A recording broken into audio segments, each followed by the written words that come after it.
You told the new guy to show up at 4 p.m., right? Of course I did. Well, they're already 3 minutes late. I'm sure they'll be here any moment now. Just chill out. I'm trying to, but you guys know I hate going off schedule. You're doing it again, Kavi. Sounding rude when you don't mean to. When they get here, I promise I'll tell them to come earlier next time. Sorry, it's hard to articulate myself sometimes. It's cool. We get it. Oh, I'm so nervous. What if I make a fool of myself in front of them? That would never happen. You're always so friendly, Rennie. When I'm with people I know, yeah. But when I'm around strangers, I really freak out. If I had my wand, I'd conjure a flower for you. I know you always like those. Yeah, I appreciate the thought, Wylie. Wait, why don't you have your wand? Ooh, let me guess. You got it taken away after pranking, didn't you? Yeah. Maybe if you followed the rules, you'd have your wand back by now. Wait.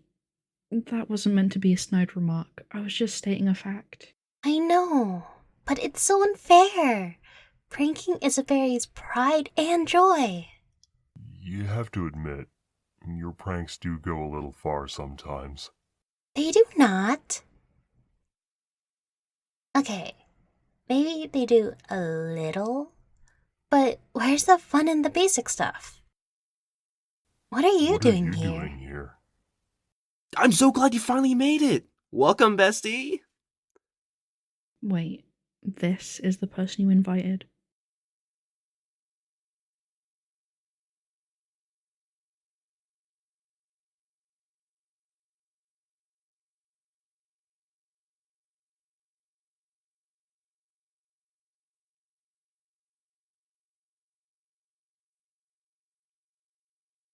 What are you doing here? Yeah, why? This is the dude who walked me out of school yesterday. And the one I scared bullies away from. And the one I also invited to this session, but they had a different session to be at. Huh.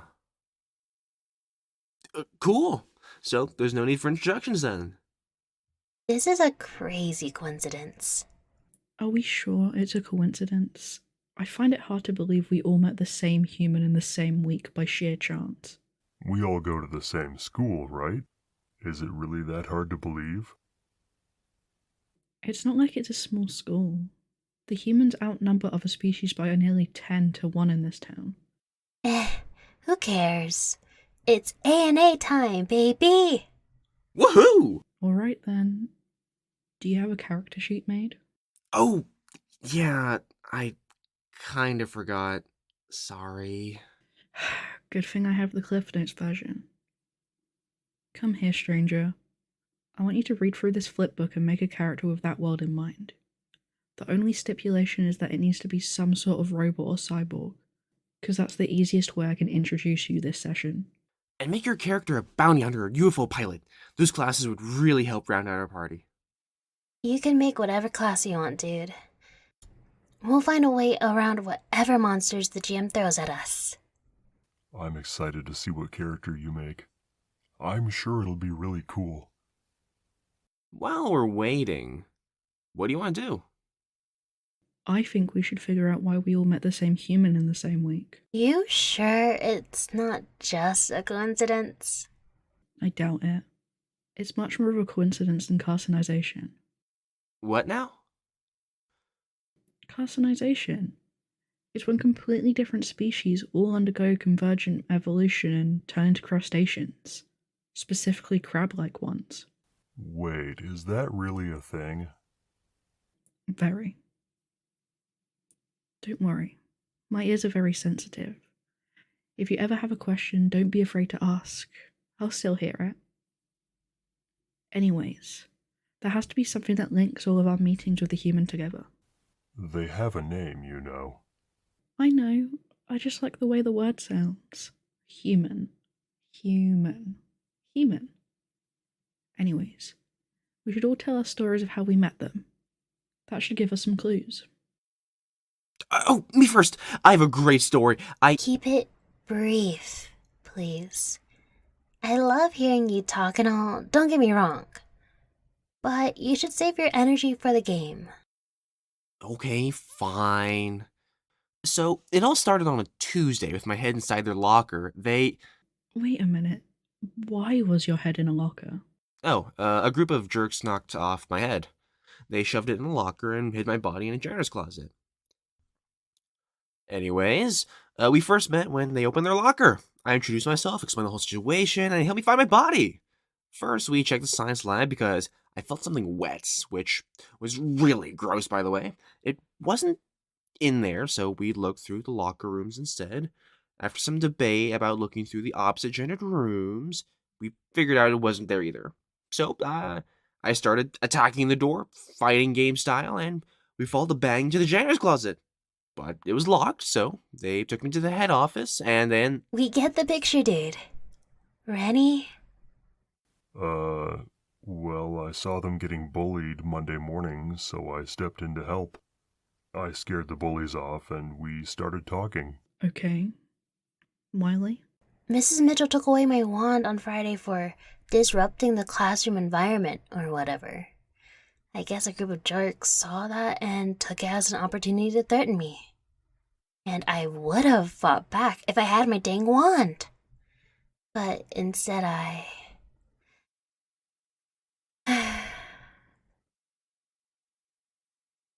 had to hide inside of a locker.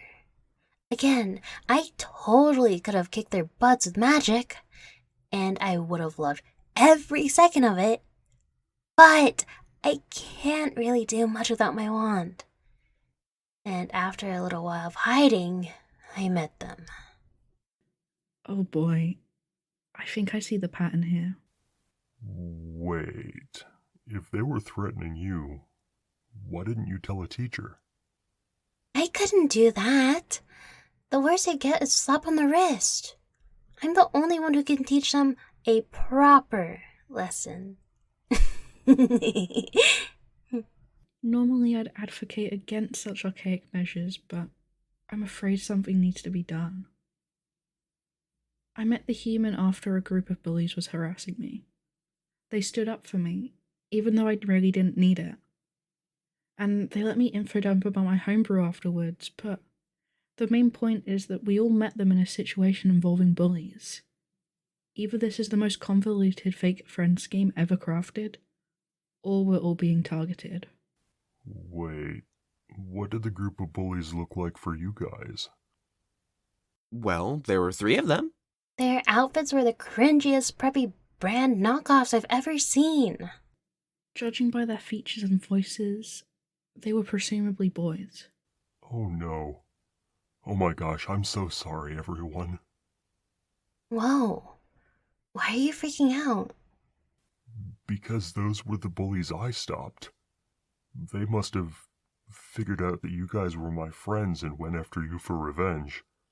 Oh, this is all my fault. Calm down, you didn't do anything wrong. Yeah, it's not like you knew any of this would happen. And none of us got hurt. Plus, I'm sure the human is thankful you stood up for them. But It's not your fault. Breathe, chill out, and calm down.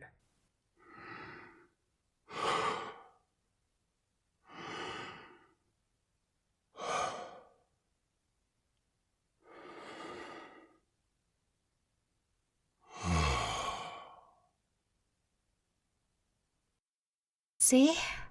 We're all good. And I'm proud of you for standing up to those jerks. My Rennie doesn't let anyone boss them around. Thanks, guys. Don't mention it. Oh, is your character ready? Alright, let me take a look.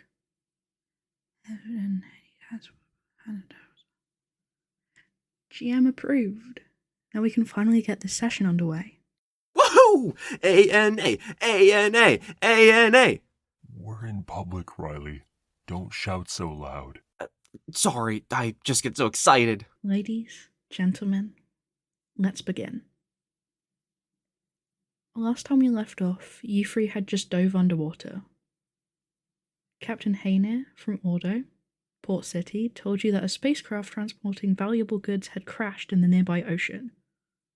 You're going down there to retrieve the valuables, even with the dangerous creatures teeming in the water. Thankfully, you all made it down safely. Through a hole in the top of the spacecraft, you land in the ship's life support deck. As you look around, you see a few life support pods, all dark. There are metal cabinets on the nearby walls covered with algae. And although the waters seem peaceful for now, you hear distant bellows that cause the small creatures to scatter. What do you do? I swim to the life support pods and look for any signs of power. You attempt to use the touchscreens with no success. You try to use the keypad to override the touchscreen controls, but there are no responses to your button presses. Are there any electrical units I can take a look at? Roll perception. 12. You notice a small panel with a lightning bolt printed on it. However, the door appears to be melted into the rest of the machine. Artiel, can you please get this panel door open for me? Of course I can. I am the top of my field for no reason. I use my laser cutter to slice open the panel. Roll precision. 17. You cut the panel open with ease, tossing aside the cover as you do so. However, the only thing you see inside is a melted mass of wires and circuits. God's hecking dang it! We can't work with this. Please, leave the swearing to me, princess. It doesn't suit your regal demeanor. Heck you too, Artiel. I look through the cabinets. Roll investigation. 8. You search the cabinets only to find most of the contents unsalvageable. It's all been overtaken by algae or withered away by the surrounding water. All except for one. In the last cabinet, you find a capsule encasing some sort of electronic device. Artiel, do you know what this is? Well, I better. The day I find a piece of tech I can't identify is the day I die. Roll technical knowledge. Nat 1. I suppose you must die then, my fine fellow. You can tell that the device has some sort of microchip component, but other than that, is completely alien to you. So, do you know what it is? Why, of course I do. It's a microchip. For some sort of navigation system. Yes, that's what it is. You didn't sound so confident there. Might I have a look? I suppose so. But I'll have you know I am the most knowledgeable engineer in the galaxy. And, with all due respect, I doubt a sheltered princess such as yourself would be able to identify it better than yours truly. Roll technical knowledge. Nat 20! Oh, come on! You don't know what this device is, but you recognize the writing on it as being from your home galaxy. Why, yes. This comes from a large robotics company. That logo is everywhere on various machines in my kingdom. What does it say? I don't know. Unfortunately, I can't read this language. I only recognize the writing style. Well, it must be for something on this ship. Let's keep looking. Let's. The three of you exit the life support hole through the only door in the room. From there, you come across a hallway that splits in two. The left pathway shows major signs of damage, with holes peppered throughout the walls and floor. The right pathway appears to be mostly stable, with the exception of algae and barnacle-like creatures that have made their home along the walls. Which way do you go? If there's one thing I know, it's that you always go with your gut. And my gut says left. But the right pathway appears to be undamaged. We came to retrieve the ship's cargo, did we not? I agree. Right seems like the best bet. But I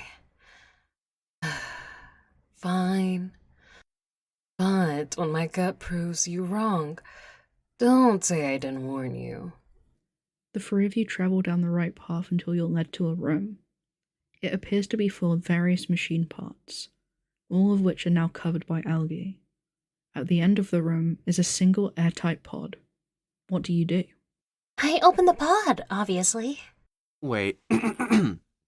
We should investigate first. Only the gods know what could be in there. Well, I can't say no to you, princess. Roll investigation. I got 15. On the side of the pod you find a warning. It reads, "Caution. Under no circumstances should the inside of this pod come in contact with water. Doing so could cause a short circuit, creating a major safety hazard." Can we move the pod? No. It's fastened to the wall. Dang it. It looks like it's time for my genius to shine. Behold, my state-of-the-art drainage machine.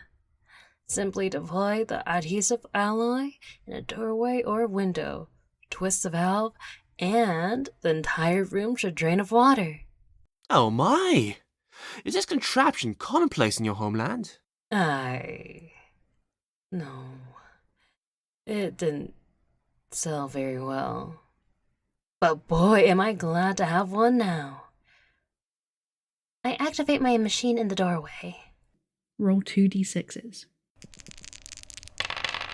8. It was a success. The seawater successfully drained out of the room and you are all standing on the ship's flooring. The room is still damp and coated with algae, but no longer flooded. Let's open this puppy up. Wait, stand behind me. We have no idea what could be contained in here. Hey, great job! That's exactly the kind of thing Jason would say. I told you. My character isn't Jason. His name is Yorta.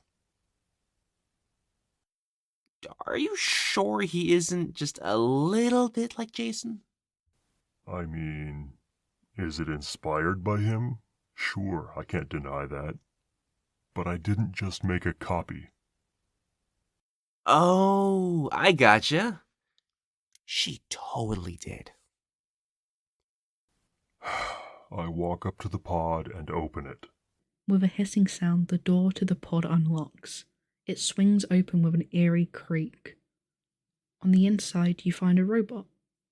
It's a very tall one, taller than any of you. It has a shiny black sheen and claws on each arm. I'm gonna take a look at it. Roll investigation. 15.